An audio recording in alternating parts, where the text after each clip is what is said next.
नमस्कार दोस्तों, स्वागत है आपका लर्न इजी में। दोस्तों, आज की इस वीडियो में हम बात करेंगे विज्ञान के महत्वपूर्ण एमसीक्यूज की, मल्टीपल चॉइस क्वेश्चंस की, जो कि बेस्ड होंगे हमारे UPSC, state PSC, SSC, CGL और जितने भी हमारे ग्रेजुएट लेवल के एग्जाम्स होते हैं उन पर। और इस वीडियो की जो खास बात है वो ये है कि इसमें जितने भी क्वेश्चंस होंगे उनके आंसर्स की डिटेल्ड एक्सप्लेनेशन आपको प्रोवाइड की जाएगी। इसके पहले जो हम एमसीक्यूज आपको प्रोवाइड करते थे उसमें हम सिर्फ आंसर्स बताते थे, लेकिन अब जितने भी आपको एमसीक्यूज की सीरीज मिलेगी, जितने भी आपको वीडियोस मिलेंगे, उनमें आपको डिटेल्ड एक्सप्लेनेशन प्रोवाइड किया जाएगा। तो आइए शुरू करते हैं और बात करते हैं पहले सवाल की। और दोस्तों, आगे बढ़ने से पहले अगर आपने अभी तक चैनल सब्सक्राइब नहीं किया है तो रेगुलर अपडेट्स पाने के लिए आपको चैनल सब्सक्राइब करना है। और साथ ही साथ अगर आपको वीडियो पसंद आता है तो इसको जरूर लाइक करें और अधिक से अधिक शेयर करें। आगे बढ़ते हैं और बात करते हैं पहले सवाल की। तुम्हारा पहला सवाल है, दीर्घ रेडियो तरंगें पृथ्वी की किस सतह से परावर्तित होती हैं? जो दीर्घ रेडियो तरंगें होती हैं वे पृथ्वी के किस सतह से परावर्तित होती हैं? ऑप्शंस हैं, ए क्षोभ मंडल से, बी आयन मंडल से, सी क्षोभ सीमा से, या डी समताप मंडल से। तो इनमें से कौन सा आंसर सही है? तो इसका जो सही आंसर है वह है आयन मंडल। आयनोस्फीयर जो होता है वहां से दीर्घ तरंगें परावर्तित होती हैं। और ये जो आयन मंडल है हमारा, यह धरातल से लगभग 80 से 650 किलोमीटर की ऊंचाई तक पाया जाता है। तो जो आयन मंडल है उसकी ऊंचाई क्या है? 80 से लेके 650 किलोमीटर तक। और यहीं से जो रेडियो तरंगें होती हैं वो परावर्तित होती हैं। साथ ही साथ जो विद्युतीय और चुंबकीय घटनाएं घटित होती हैं वह भी हमारी आयन मंडल में ही घटित होती हैं। तो इसका जो सही आंसर है वह क्या है? आपका आयन मंडल। दूसरा सवाल हमारा, कार में दृश्यावलोकन के लिए किस दर्पण का प्रयोग किया जाता है? कार में जो हम पीछे के आने जाने वाले वाहन देखते हैं तो उसमें किस दर्पण का प्रयोग करते हैं?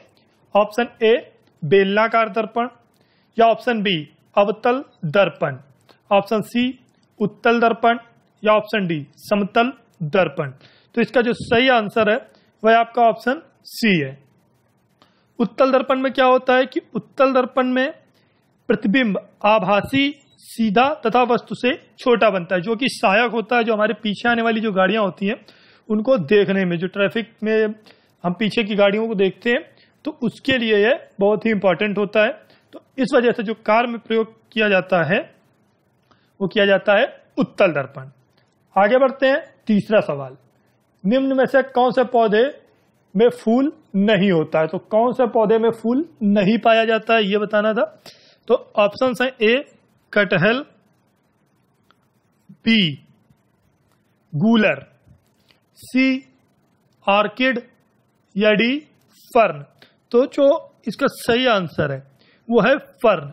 फर्न पौधे में जो होता है वह फूल नहीं पाया जाता है और यह फिलीसिनी वर्ग का पौधा होता है। इसमें जो है फूल नहीं पाया जाता है। और इसका जो वर्ग है, कभी कभी ये भी पूछ देते हैं कि किस वर्ग का पौधा है, तो यह फिलीसिनी वर्ग का पौधा होता है। अगला सवाल है हमारा, पोलियो के टीके की खोज किसने की थी? पोलियो के टीके की खोज किसने की थी? तो पोलियो के टीके की खोज के लिए ऑप्शंस हैं, A John Salk, B Alexander Fleming, C Robert Koch, या डी एडवर्ड जेनर। तो इसका जो सही आंसर है वह ऑप्शन ए है, जॉन साल्क, जिन्होंने 1954 में पोलियो के टीके की खोज की थी। अलेक्जेंडर ने क्या किया था? इन्होंने पेनिसिलिन की खोज की थी। और रॉबर्ट कोच ने टीबी की जो बैक्टीरिया है, रॉबर्ट कोच ने टीबी के बैक्टीरिया की खोज की थी। और जेनर ने क्या किया था? इन्होंने चेचक का जो टीका है उसका पता लगाया था। तो इस प्रकार इसके चारों ऑप्शंस में किसने क्या था, क्या किया, क्या क्या किसकी उपलब्धि रही, वो हमने चर्चा की। तो इसका जो सही आंसर है वह हमारा जॉन साल्क है। आगे बढ़ते हैं, अगला सवाल है हमारा, बीसीजी का टीका नवजात को कितने दिनों के भीतर लगाया जाना चाहिए? जो बीसीजी का टीका होता है वह नवजात को कितने दिनों के भीतर लग जाना चाहिए? ऑप्शन ए 6 माह, ऑप्शन बी 7 दिन, ऑप्शन सी जन्म के तुरंत बाद, या ऑप्शन डी 1 वर्ष के अंदर।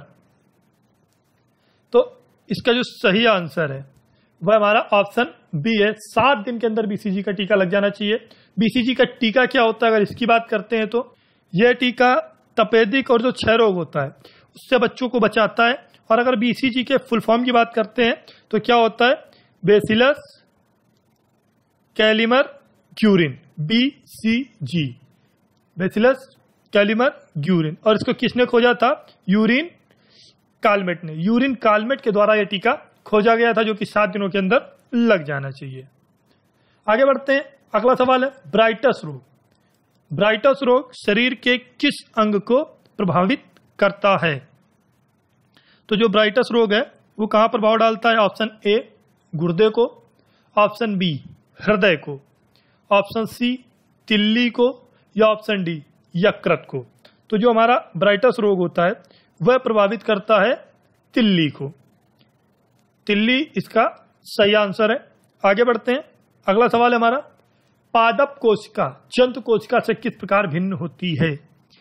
पादप कोशिका जंतु कोशिका से किस प्रकार भिन्न होती है। तो ऑप्शन ए कोशिका भित्ति के कारण, या बी माइटोकॉन्ड्रिया के कारण, ऑप्शन सी जीव द्रव्य की उपस्थिति के कारण, या ऑप्शन डी कोशिका केंद्रक के कारण। तो पादप कोशिका जो है जंतु कोशिका से भिन्न है।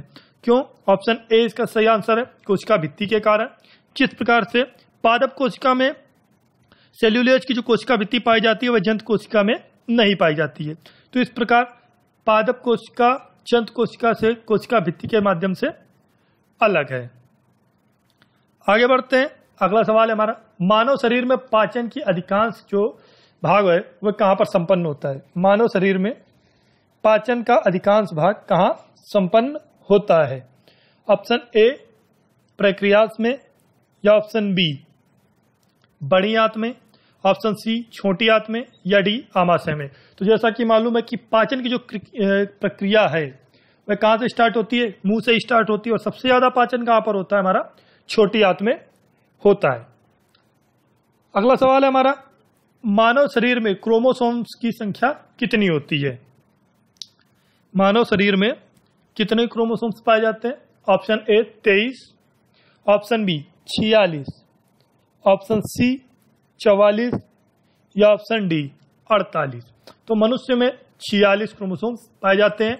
और यह सवाल कभी कभी कंफ्यूज करता है इस प्रकार से कि इसमें पूछा जाता है कि मानव शरीर में कितने जोड़ी क्रोमोसोम पाए जाते हैं। तो इसका जो आंसर होगा वो 23 होगा अगर जोड़ी पूछा जाता है तो अभी अगर इस सवाल के लिए देखेंगे तो क्रोमोसोम की संख्या कितनी है, 46, जो कि इसका सही आंसर है। आगे बढ़ते हैं, अगला सवाल है रक्त का थक्का किस विटामिन की कमी के कारण नहीं जम पाता है। शरीर में किस विटामिन की कमी होती है जिसके कारण जो रक्त का थक्का है वह नहीं जम पाता है। तो ऑप्शन है आपके, ऑप्शन ए विटामिन ए के कारण, या ऑप्शन बी विटामिन सी के कारण, ऑप्शन सी विटामिन के कारण, या ऑप्शन डी विटामिन डी के कारण। तो इसका जो सही आंसर है वह है विटामिन के की कमी के कारण। विटामिन के की कमी के कारण मानव शरीर में रक्त का थक्का नहीं जम पाता है। आगे बढ़ते हैं, अगला सवाल है हमारा वस्तु की मात्रा बदलने पर निम्न में से क्या परिवर्तित नहीं होता है। मान लीजिए जब हम वस्तु की मात्रा में परिवर्तन करते हैं तो उसमें किस चीज में बदलाव नहीं आता है। ऑप्शन ए आयतन में, या ऑप्शन बी भार में, ऑप्शन सी द्रव्यमान में, या ऑप्शन डी घनत्व में। तो वस्तु की अगर मान लीजिए मात्रा में हम कम ज्यादा कुछ करते हैं तो उसमें क्या चीज नहीं बदलती है। तो अगर हम बात करते हैं कि मात्रा बदलने पर उसका भार बदलेगा, द्रव्यमान बदलेगा, तो ये जो ऑप्शंस हैं आपके वो पहले ही नेग्लेक्ट कर देंगे, आयतन भी परिवर्तित होगा। तो जो घनत्व होता है वह परिवर्तित नहीं होता है वस्तु की मात्रा बदलने पर, ये इसका सही आंसर है। और घनत्व कब परिवर्तित होता है, जब आयतन या द्रव्यमान परिवर्तित होता है। तो वस्तु की मात्रा परिवर्तित करने पर यह परिवर्तित नहीं होगा। घनत्व का परिवर्तित होगा जब हम आयतन या द्रव्यमान परिवर्तित करेंगे तो घनत्व में बदलाव आएगा। आगे बढ़ते हैं, अगला सवाल है अस्त होते समय सूर्य लाल क्यों दिखाई देता है। जब सूरज अस्त होता है तो हमें लाल दिखाई पड़ता है। तो इसका कारण क्या है? तो इसका सही कारण है ऑप्शन आपका परावर्तन के कारण, या ऑप्शन बी प्रकीर्णन के कारण, ऑप्शन सी अपवर्तन के कारण, या ऑप्शन डी विवर्तन के कारण। तो निम्न में से कौन सा कारण है? तो इसका जो सही आंसर है वह आपका बी है। इसमें क्या होता है कि लाल रंग का जो प्रकाश है इसका तरंग दैर्ध्य कैसा होता है? सबसे ज्यादा होता है, और यही कारण है कि इसकी किरणें जो है कम बिखरती हैं और लाल रंग हमको अस्त होते समय और सूर्योदय के समय दिखाई पड़ता है। अगला सवाल है डायनामो का प्रयोग क्यों किया जाता है? डायनामो का प्रयोग क्यों करते हैं? तो डायनामो विद्युत ऊर्जा को यांत्रिक ऊर्जा में बदलने के लिए, या ऑप्शन बी यांत्रिक ऊर्जा को विद्युत ऊर्जा में बदलने के लिए, ऑप्शन सी रासायनिक ऊर्जा को संरक्षित करने के लिए, या ऑप्शन डी विद्युत ऊर्जा को रासायनिक ऊर्जा में बदलने के लिए। तो इसका जो सही आंसर है डायनामो का यूज हम कहां पर करते हैं? बहुत ही सिंपल एग्जांपल है।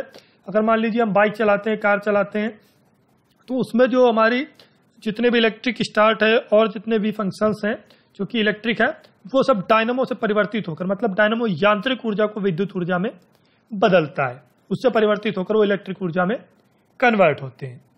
अगला सवाल है हवा में लोहे और लकड़ी के समान भार की गेंद को समान ऊंचाई से गिराने पर कौन पहले जमीन पर गिरेगा?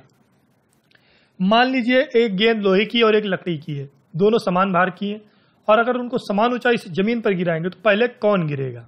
ऑप्शन ए लोहे की गेंद पहले गिरेगी, ऑप्शन बी लकड़ी की गेंद पहले गिरेगी, ऑप्शन सी एक साथ गिरेंगी दोनों, या ऑप्शन डी कुछ अंतराल में गिरेंगी। तो इसमें जो सही आंसर है उसमें जो फैक्ट काम करेगा वो आपका कौन सा फैक्ट काम करेगा? गुरुत्वीत्वरण का। और गुरुत्वीत्वरण किस पर निर्धारित करता है? आपका द्रव्यमान और आकार पर। तो ऐसी अवस्था जब मान लीजिए लोहे और लकड़ी की गेंदें समान भार की हैं, उनको नीचे गिराएंगे, तो ऐसी अवस्था में लोहे एवं लकड़ी की गेंदें दोनों पृथ्वी पर कैसे गिरेंगी? एक साथ गिरेंगी। लेकिन जब हम अगर बात करते हैं कि निर्वात में, तो एक साथ गिरेंगी, लेकिन जब यह क्रिया हवा में होगी तो लोहे की जो गेंद है वो पहले गिरेगी। अगर यहां पर हवा की जगह निर्वात कहा जाएगा आपसे कि निर्वात में अगर लोहे और लकड़ी की गेंदें समान भार से गिराई जाती हैं तो दोनों एक साथ गिरेंगी, लेकिन हवा में लोहे की गेंद पहले गिरेगी। तो ऑप्शन ए इसका सही आंसर है। अगला सवाल है यदि कोई जहाज नदी से समुद्र में प्रवेश करेगा तो उसमें क्या परिवर्तन आएगा? ऑप्शन ए स्थिर रहेगा, ऑप्शन बी थोड़ा ऊपर उड़ जाएगा, ऑप्शन सी डूब जाएगा, या ऑप्शन डी नदी में प्रवेश नहीं कर पाएगा।